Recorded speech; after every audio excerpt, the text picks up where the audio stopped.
വനവൽക്കരണത്തിന്റെയും പ്രകൃതി സംരക്ഷണത്തിന്റെയും പ്രാധാന്യം ഓർമ്മപ്പെടുത്തി മറ്റൊരു പരിസ്ഥിതി ദിനം കൂടി കടന്നുപോയി.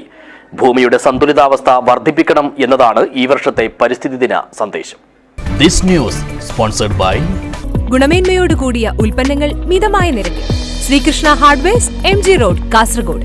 പരിസ്ഥിതി പ്രശ്നങ്ങളെക്കുറിച്ചുള്ള അവബോധനം പകരാനും കർമ്മപരിപാടികൾ ആസൂത്രണം ചെയ്യാനുമായാണ് എല്ലാ വർഷവും ലോകമെമ്പാടും പരിസ്ഥിതി ദിനം ആചരിക്കുന്നത്.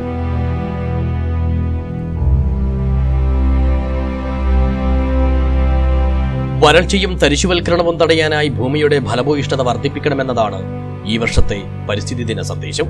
ഭൂമി വെട്ടിപ്പിടിക്കുന്നതും സ്വകാര്യ മൂലധന ശക്തികളുടെ താൽപര്യങ്ങൾക്കു വേണ്ടി അനധികൃതമായി കൈപ്പിടിയിൽ ഒതുക്കുന്നതും കാലാവസ്ഥാ വ്യതിയാനവുമാണ് ഭൂമിയെ വലിയ രീതിയിലുള്ള തരിശുവൽക്കരണത്തിലേക്ക് നയിക്കുന്നത്. സന്തുലിതമായ ആവാസ വ്യവസ്ഥ നിലനിർത്താനുള്ള ശ്രമങ്ങൾ തുടർന്നില്ലെങ്കിൽ ജീവനും പരിസ്ഥിതിക്കും ഭീഷണിയാവാനും സാധ്യത ഏറെയാണ്. കാടും മരങ്ങളും വനാതിർത്തികളുമെല്ലാം നശിച്ചുകൊണ്ടിരിക്കുന്ന പ്രത്യേക സാഹചര്യത്തിലാണ് നാം എല്ലാം ഇന്ന് ജീവിക്കുന്നത്. ദിവസേന അന്തരീക്ഷത്തിൽ എത്തിച്ചേരുന്ന carbon dioxide, methane, nitrous oxide, fluoro കാർബണുകൾ എന്നീ വാതകങ്ങളുടെ അളവ് വളരെ കൂടുതലാണ്. ഇവ ഓസോൺ പാളികളുടെ തകർച്ചയ്ക്ക് കാരണമാവുകയും തന്മൂലം ആഗോളതാപനം ഉണ്ടാവുകയും ചെയ്യുന്നു.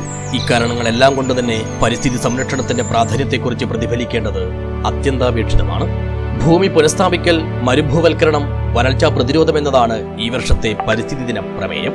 1972 സ്റ്റോക്ക്ഹോം കോൺഫറൻസിൽ ഐക്യരാഷ്ട്രസഭയുടെ ജനറൽ അസംബ്ലിയാണ് ജൂൺ 5 ലോക പരിസ്ഥിതി ദിനമായി പ്രഖ്യാപിച്ചത്. ഇതേ വർഷം തന്നെ യുണൈറ്റഡ് നേഷൻസ് എൻവയോൺമെന്റ് പ്രോഗ്രാം അഥവാ UNEP-യും സ്ഥാപിതമായി. ഒരേയൊരു ഭൂമി എന്ന പ്രമേയവുമായി 1973 ലോകം ആദ്യമായി പരിസ്ഥിതി ദിനം ആചരിച്ചത്. ഇന്ന് UNEP-യുടെ ഭാഗമായ 193 രാജ്യങ്ങൾ വിവിധ പരിപാടികൾ സംഘടിപ്പിച്ചുകൊണ്ട് പരിസ്ഥിതി ദിനം ആഘോഷിക്കുന്നു. മരങ്ങളും കാടുകളും സംരക്ഷിക്കുക, വനപ്രദേശങ്ങൾ വിസ്തൃതമാക്കാൻ ശ്രമിക്കുക, അതുവഴി ആഗോള പാരിസ്ഥിതിക സന്തുലനവും കാലാവസ്ഥാ സുസ്ഥിരതയും ഉറപ്പാക്കുക എന്നതാണ് പരിസ്ഥിതി ദിനാചരണത്തിന്റെ ലക്ഷ്യം. ഓരോ വർഷവും ലോക പരിസ്ഥിതി ദിനത്തിലെ ഔദ്യോഗിക ആഘോഷങ്ങൾക്ക് വ്യത്യസ്ത രാജ്യങ്ങളാണ് ആതിഥേയത്വം വഹിക്കുന്നത്. സൗദി അറേബ്യയാണ് 2024 ആതിഥേയം. വലിയ തോതിലുള്ള കാലാവസ്ഥാ വ്യതിയാനത്തിന്റെ നാളുകളിലൂടെയാണ് ലോകം കടന്നുപോകുന്നത്. ഈ സാഹചര്യത്തിൽ ഭൂമിയെ പരിപാലിക്കേണ്ടത് ഓരോരുത്തരുടെയും കടമയാണ്.